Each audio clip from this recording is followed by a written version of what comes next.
Hey, Bruce here with the 5-Minute Handyman. I am going to be getting this bathroom ready for painting today, and so I want to show you how to do some repairs in sheetrock.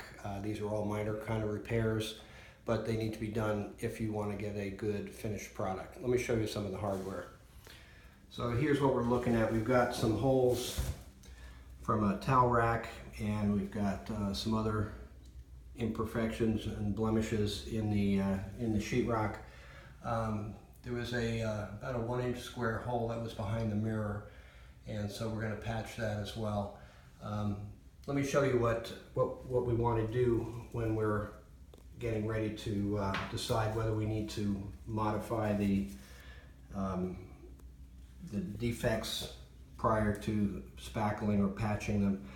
What I like to do is I like to take a spackle knife and just gently go over it and see if it gets caught on any pieces of the paper.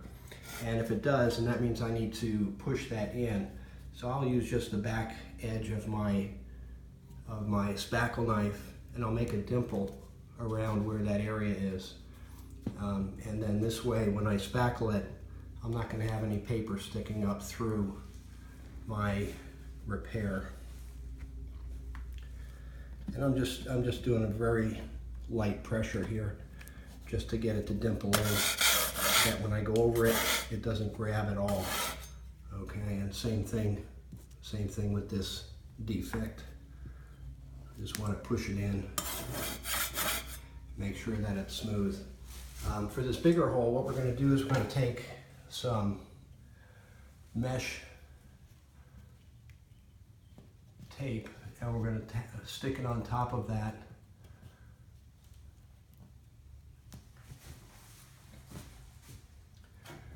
And again, we want to take and make sure that the edges are all pushed in so that we don't have any raised areas.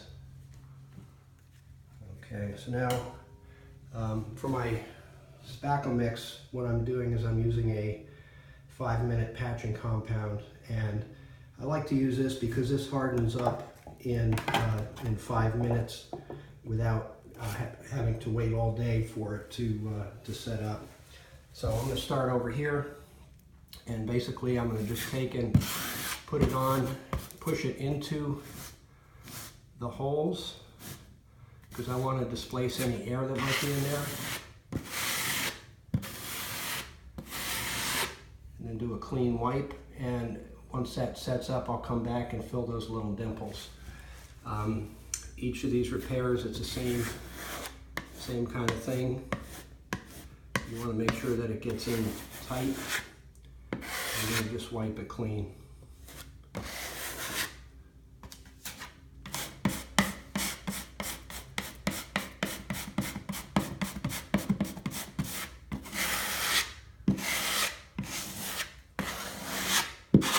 Okay, easy as that. Now for this bigger hole, it's going to be a little bit more, we're going to use quite a bit more spackle compound. Again, we're going to push it in, and I just like to work it through so we get a fair amount to squeeze into that mesh.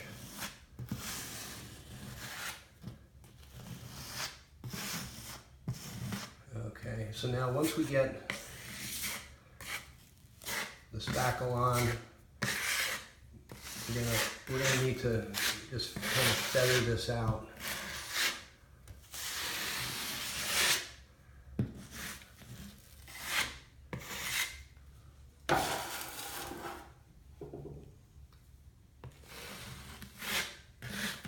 And this is going to need a second coat over it just to make sure that it's not going to be very visible. This hole is going to be behind the mirror again, so it's really not too super critical for the finish, but we do want to make sure that everything is looking good. So that's what we're doing. Going to finish doing the repairs on the rest of the spots on the walls, and then we'll be back to talk about painting.